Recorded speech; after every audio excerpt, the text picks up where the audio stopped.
To manifest wealth, I put into action the required wisdom. Welcome back to Grow Rich, Grow Happy, all my free thinkers, that place where we follow the breadcrumbs to wealth. Guys, I've been thinking. Every now and then I have an epiphany when I'm reading articles or I'm just doing research, crypto research. A thought hit me. I recently seen in the news where Ripple CEO Brad Garlinghouse, he's a smart guy, making another chess move. He recently said out loud on Twitter, he said that 2025 is here and the Trump bull market is real. Now, he says for Ripple, this is even more personal after Gary Gensler's, the SEC chair, froze our business opportunities here at home for years. The optimism is obvious and well-deserved. Well, I look at that and I said, that's well played. He mentioned Trump, who's about to take office here in close to 2 weeks. And I said, that strengthens my belief of how Ripple company is going to be successful, at least this 4 years. Not only that, with all of that happening, they've expanded their hiring, offering more jobs in key cities like San Francisco. Now, I looked at that and I said, those are key cities. They're broadening their hiring, something they haven't been able to do since that ugly SEC case happened in 2020. Now, as I think about that, I think about Bitcoin and I say, what's the biggest difference between XRP and Bitcoin? And I know a whole bunch of Max is going to be, of course, Bitcoin is better. It's not that though. It's having a centralized leader. That's the difference between the two. And I believe without a centralized leader to either lead a company or a product, that's where you fall off. And that's why I believe that XRP is going to emerge to be that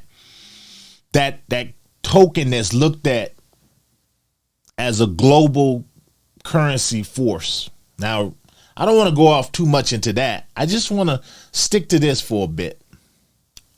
Also, thank you for all my new subscribers. Thank you for joining the Free Thinkers. You guys are more than welcome here. This is what I call a positive experience. My name is Mr. Foresight, and I tried to break crypto down for people that think it's complicated and have you look at it come at it from a different direction. Call it breadcrumbs. Breadcrumbs. I try to give you breadcrumbs, or at least spot these breadcrumbs with you together so that you can get in on opportunities that a lot of other people missing out on. And if the earlier you get there, the more money you stand to make in your ultimate quest for that generational wealth. That's what it's about here.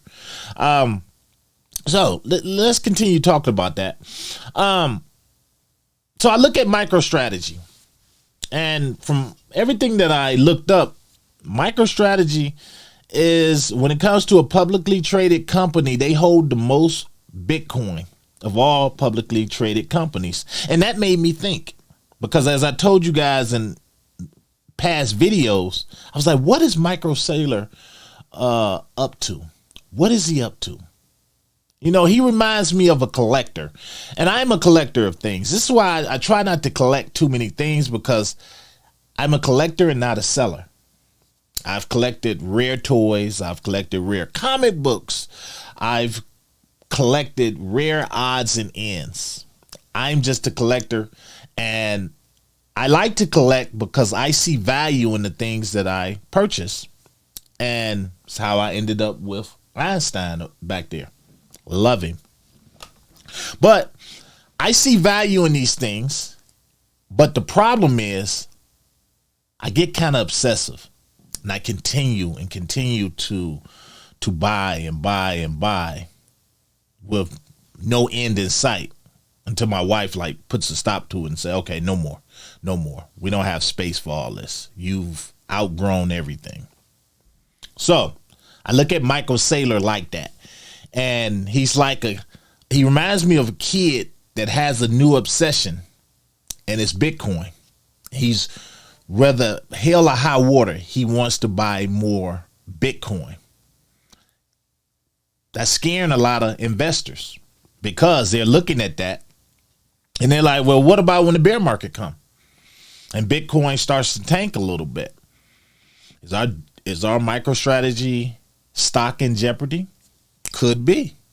It's a lot of debt, but he does it anyway. So that got me to thinking he's a savvy businessman, and he wouldn't do that unless there was a greater plan. At least I'd like to think so, considering how successful he is.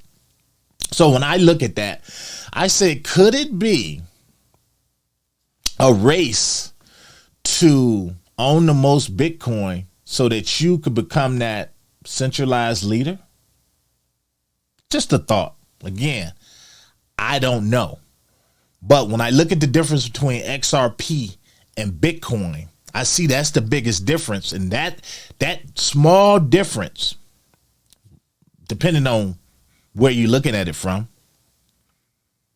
could mean the difference between one dominating the other. Right now, I believe that no one knows exactly how much Satoshi has of Bitcoin, because I believe he has the most Bitcoin, whoever he or she may be. No one knows where they are. But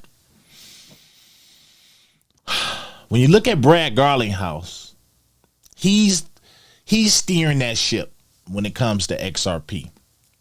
So with that, my gamble is on XRP, especially at a price point that it is right now, because he's that voice.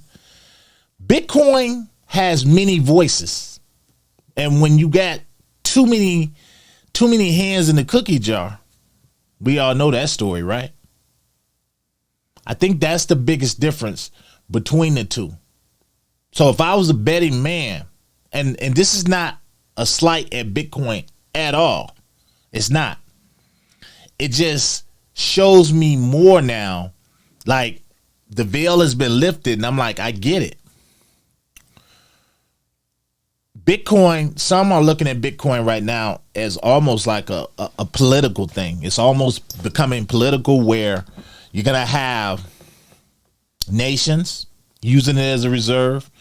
There's rumor, again, I brought you guys this story too. There's a rumor that one of our U.S. states is going to be doing the same thing. They say it could possibly be Texas. Either way, there's no centralized voice. Therefore, Bitcoin is slow when it comes to certain things. Yes, you have built it on Bitcoin. You have all of these different, you have the Lightning Network. You have all of these different things to help the blockchain. But you don't have a central voice to say, this is the direction that we're going to go in. Kind of like you have with XRP. That's what I think is holding Bitcoin back. However, I think secretly, your Michael Saylors, maybe your BlackRocks, Morgan Stanley, all of these different companies out here, could they be trying to accumulate as much Bitcoin as possible so that they become that central voice? I don't know. I really don't know. It's just a question that I think everybody should be thinking about. And as you're thinking about that, you should be thinking, well, if that's the case, XRP, the nod goes to XRP because they have leadership. They have teams. They're opening up more U.S. offices and giving more jobs away. They're playing the political game. Brad Garlinghouse is more than vocal and in the spotlight. Just did 60 Minutes. Now, regardless how you think that went, because they tried to, it felt like they were still taking jabs at Ripple. Either way, he's out front and center. When you look at Brad Garlinghouse, it's synonymous with XRP. Yes, he's over Ripple, but you think of XRP. And then, as I did a little bit more digging, I found a document. There's a document actually it's a report from 2014 that was done by the Bill and Melinda Gates Foundation called The Opportunity of Digital Payment. I think I'm going to leave the link down below for you guys to check that out. Back in 2014, they made a case and put out this report for the G20 on why they believe digital currency, the world should start shifting toward it. And some of the things that I read in it were mind-blowing. I'm like, man, so they've been looking at this for now over a decade. Over a decade, guys. But from everything that I was looking at in that document, it kind of told me why XRP is, and let me just preface by saying no particular currency, digital currency, there was no Bitcoin. They didn't say Bitcoin. They didn't say Ethereum. They didn't say any of those names. But from everything that they outlined, I looked at it and said, you would need a currency that has some centralized leader to make all of this happen, to fit the parameters that they set in motion in that report. Now, that report wasn't something that's going to be approved or disapproved. It was more so of a report just to set forth some guidelines and something you can look back on to say, if we were to go down that lane, these are the things we would need to look at. And that's another reason I look at XRP. I believe XRP is one of those rare opportunities that is in plain sight that a lot of people is going to look at. And they're going to say, man, it was right here all along. Everybody was screaming XRP just till they was blue in the face.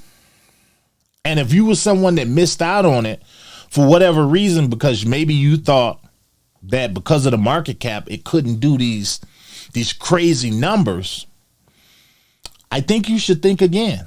And I like to say that a lot. I think you should think again when it comes to XRP, because they do have a centralized voice. Now, I know what some of you are going to say. You're going to look at Bitcoin and you're going to say, well, but that's what makes Bitcoin special. There's not one person that controls it yet.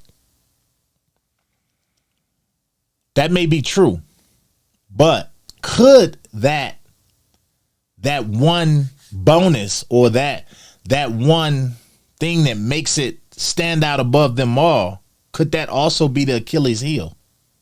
That you don't have a centralized voice to speak on its behalf. You have a bunch of voices speaking at the same time. That's why I give it to XRP. You guys let me know down below. What do you think? Am I hitting on nothing or something? I don't know.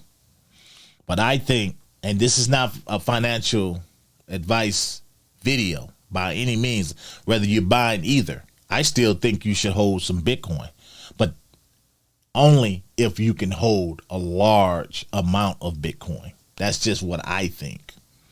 You guys tell me what you think down below. To the next one, keep holding, keep investing. I'm out.